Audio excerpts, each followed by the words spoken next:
Namo tassa bhagavato arahato samma sambuddhassa. Namo tassa bhagavato arahato samma sambuddhassa.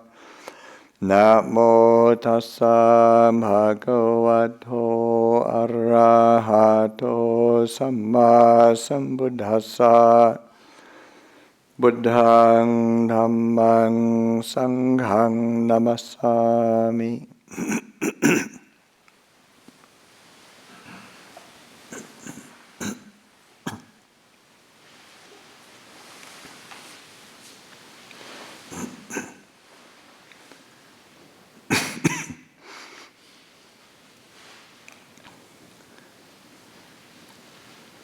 So this evening we chanted the Dhammacakkappavattana Sutta, and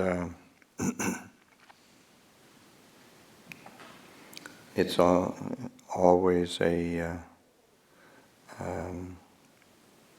important sutta to reflect on, to consider. I think I talked a little bit about it last week, and of course one can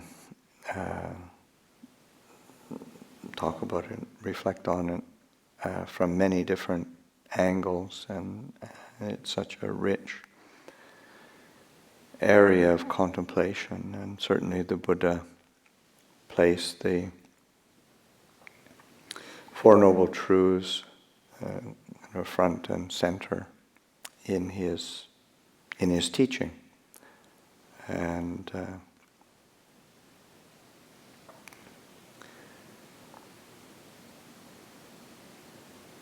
that recognizing that within this human condition there is dukkha,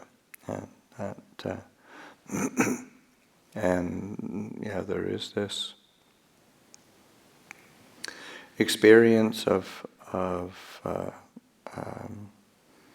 limitation, of frustration, of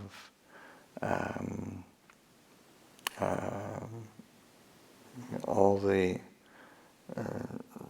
areas of say anxiety, fear, all the different ways that we suffer, that we feel dis-ease, ill at ease within the human condition, and and that's encompassed within this short two-syllable word dukkha, and really it's just so important to be willing to contemplate it, and not just to intellectualize it or rationalize it or have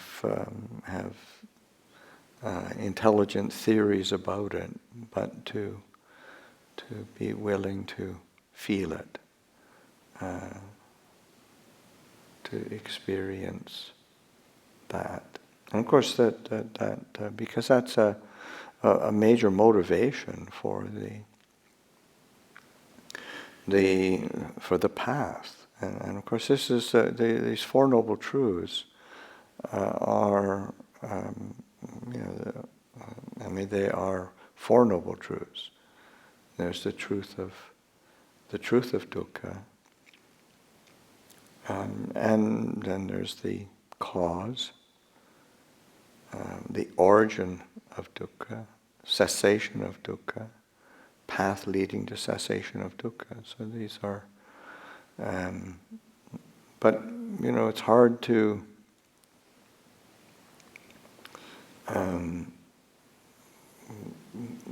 get on the path if one hasn't really acknowledged or reflected on dukkha, or motivated oneself.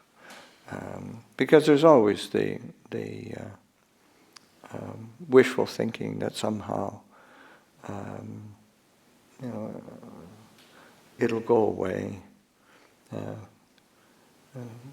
if we wait long enough or distract ourselves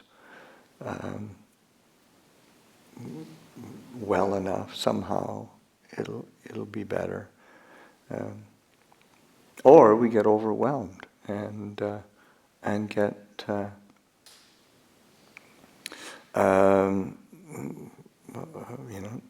stuck in a cycle of oh, woe is me, this is awful, this is terrible, and then move to a kind of an annihilation or negation. And of course those are the two extremes that the Buddha points to. I mean, he points to an extreme of when the Buddha speaks of the middle way, it's a middle way of practice. So then there's the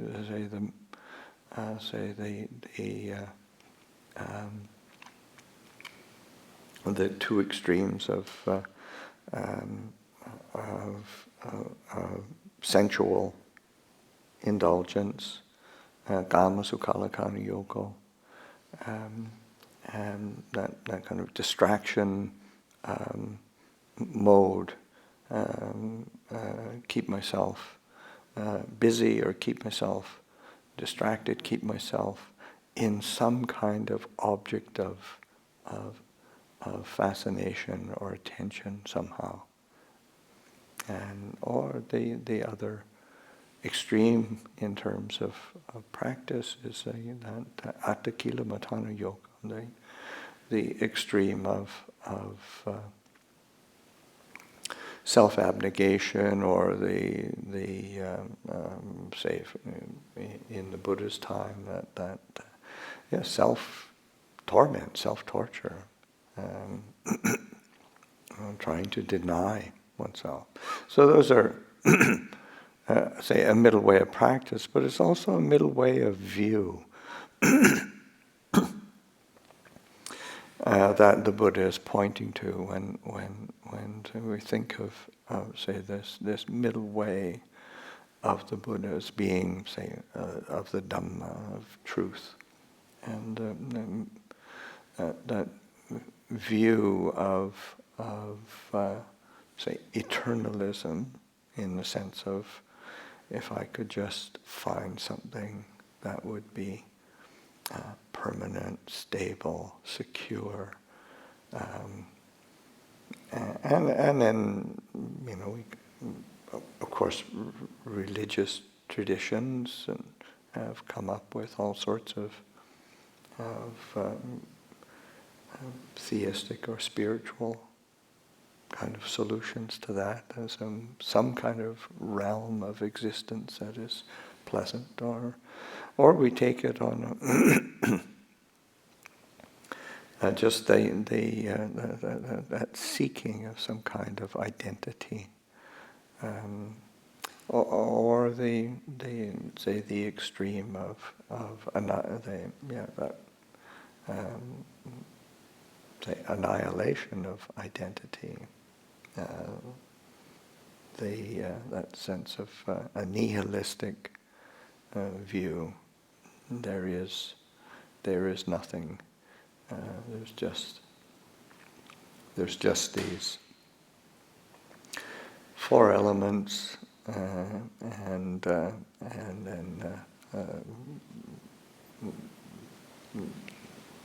consciousness that just disappears. There's nothing there. So that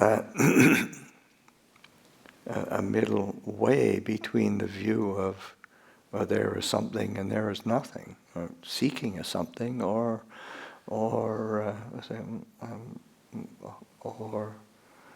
propping up and say, well, there's nothing anyway, so tough luck, and that get over it, and that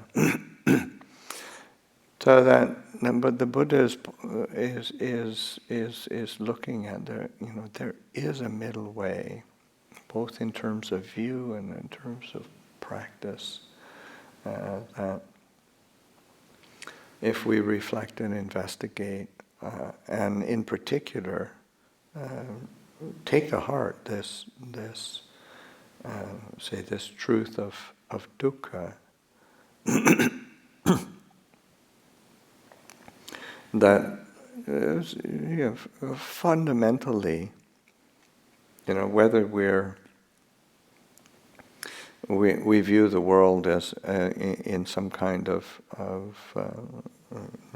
eternalist way or some kind of nihilistic way, it's unsatisfactory. Or we practice and live in a way that is, say, indulgent and seeking gratification, or we deny ourselves and are really this extreme forms of asceticism, trying to the self-denial. There's a middle way through all of that, and it requires a certain. There's like these. The Buddha points to two particular emotions, maybe, of that to be turning towards. And one is Sangvega, and that's like an emotion of urgency in recognizing, okay, we are born, we have limited time, and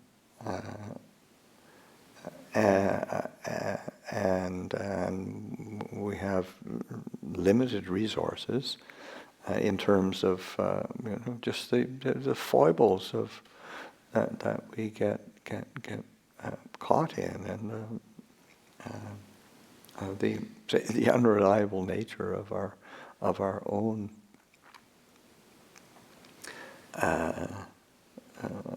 minds and hearts. So there's a sense of urgency. We really need to do something about this, and I mean it's coupled with, or it's along with, like Sangvega. It's actually quite hard to pin down into an easy definition, because it has these flavors.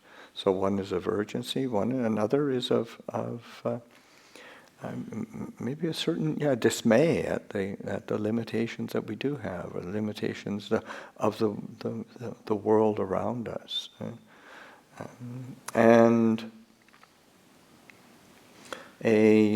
so that sense of dismay or maybe even alienation. So it's like there's something not so worthy of building our hopes around, or having a sense of okay, this is our lot in life, so we've just got to accept it. It's not really it's not really an option,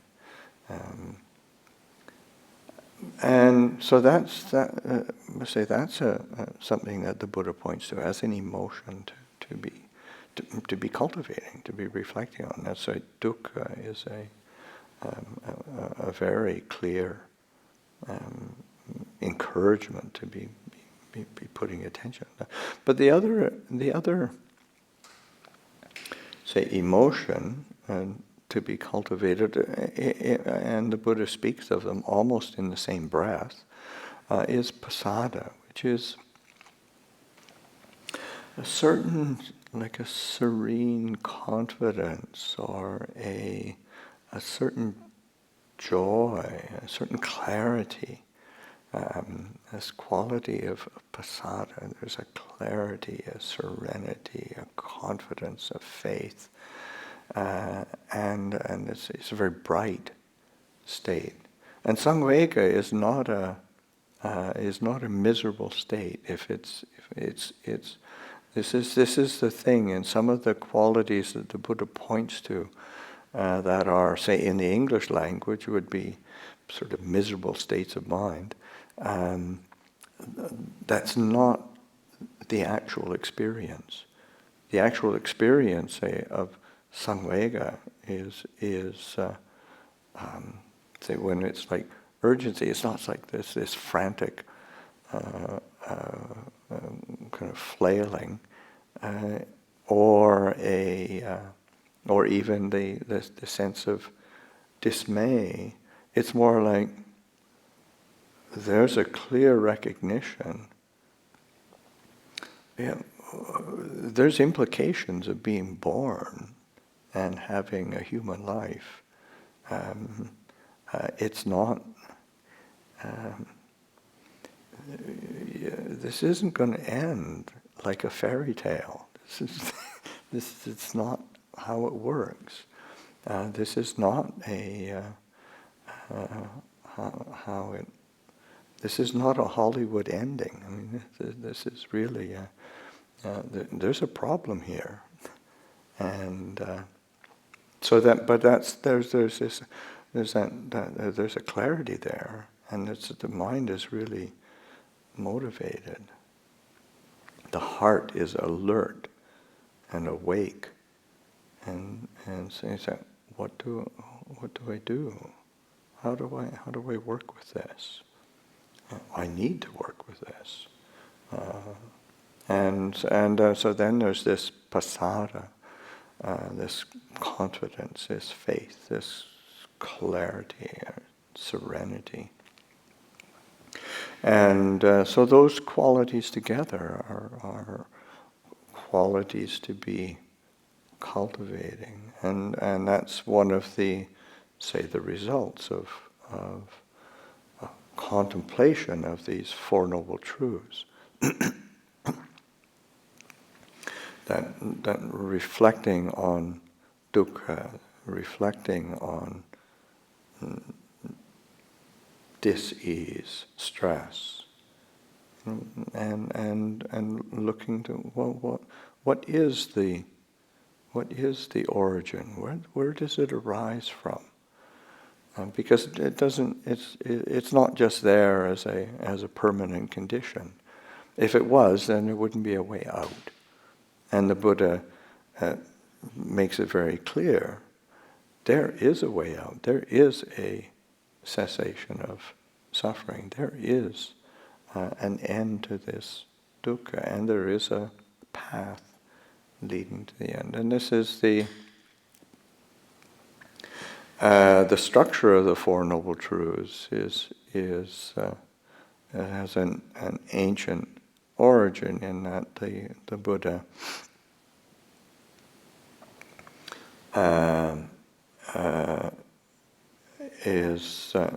uses the same structure as in ancient Ayurvedic medicine. You look at there is an illness, a disease. Okay, this is a problem. This is let's say there is an illness. But one has to find the cause. Okay, what is the cause? What's the origin? Where does this arise from?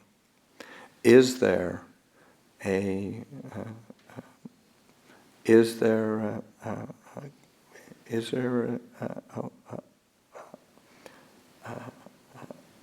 can one be free from that illness? And is there a path? Is there a way of treatment? Is there a way of treating oneself so one will be free of that illness? And the Buddha is recognizing in terms of dukkha, this feeling of dismay, this feeling of limitation, within the human condition.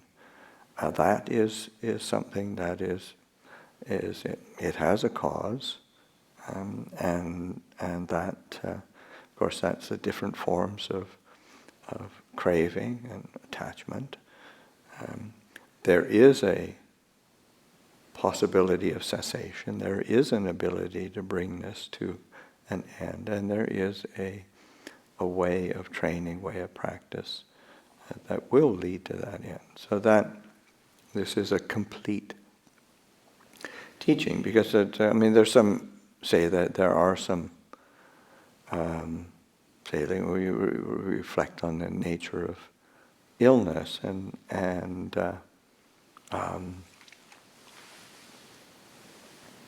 because humans have always gotten sick in different ways, and they've come up with all sorts of say reasons for it. It was like it was only probably 100 years ago, sort of miasma theory was that, where there wasn't such a thing as germs. It was just bad air, and people got ill because of that, and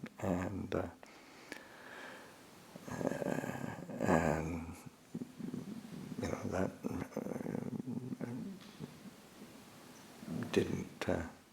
didn't work so well. Or there's, there are some illnesses, there are some diseases that there actually isn't a cure. There's some forms of cancer that don't have a cure. They do all sorts of things, but it doesn't really cure it. But the Buddha is saying, this experience of dukkha, we can understand the causes, we can understand how it arises, and we can experience the cessation, and we can practice in a way, we can live in a way, we can view ourselves and the world around us in a way that it will lead us to the end of dukkha, the end of suffering. So that this is really important to be reflecting on, and it's all about experience, and so often we don't really trust our own experience when we look to authorities, and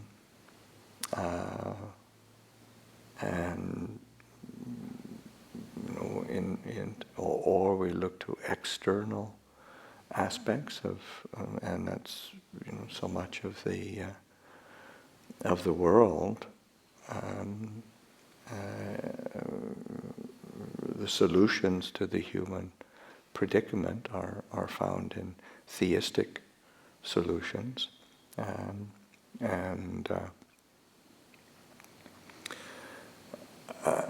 then even say from a Buddhist perspective, which turns it back to experience, then we still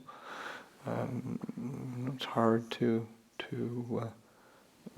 rely on ourselves. We want.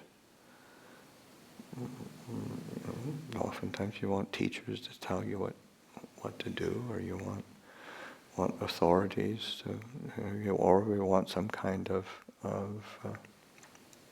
It's like I remember Ajahn Chah saying, it's like, you want some kind of trademark, and like the forest tradition doesn't really give much of a trademark. It's not much of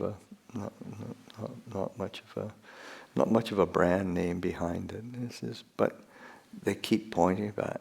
Come back to your experience. How do you cultivate this quality of knowing and the understanding and letting go, relinquishment. And so much of it is just this relinquishment, letting go, trusting, and then, but the human heart, the human mind, so much wants something it quantified, wants it. I want clear. I want a diploma that will tell me I've got something, and it says, oh yeah, well, you don't really have much of a brand name, don't really have much of a trademark behind us, except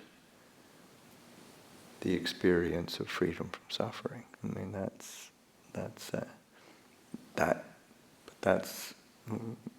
something we have to cultivate for ourselves, experience for ourselves.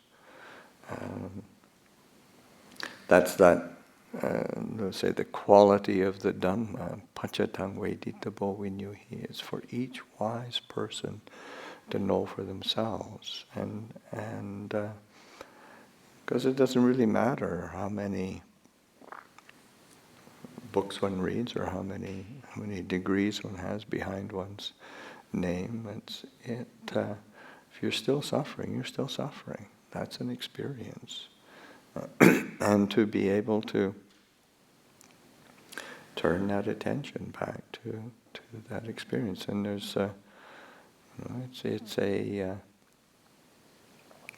this path that the Buddha gives us of the Eightfold Path. I mean, Sila, Samadhi, Panya. I mean, it's just this commitment to integrity, a commitment to virtue, and it's something that is both, say, beneficial to ourselves. It's beneficial for others. It has this living in a way of simplicity, of harmlessness, of kindness, of attentiveness to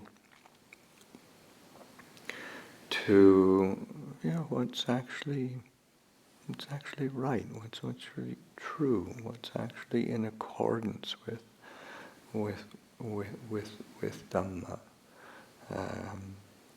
So that commitment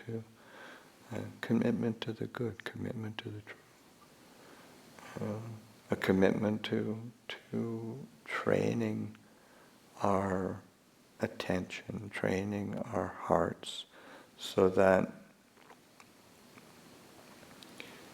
it inclines and delights in serenity, in stillness, in awareness, in mindfulness. Let's say that's right effort, right mindfulness, right concentration. And it's not just sort of fulfilling a checklist of technique and methodology. It's the heart that inclines to clarity and steadiness, and learning how to trust that, learning how to delight in that. And then that quality of, say, wisdom, and the Buddha says, Sila, Samadhi, Panya, of virtue, concentration, wisdom.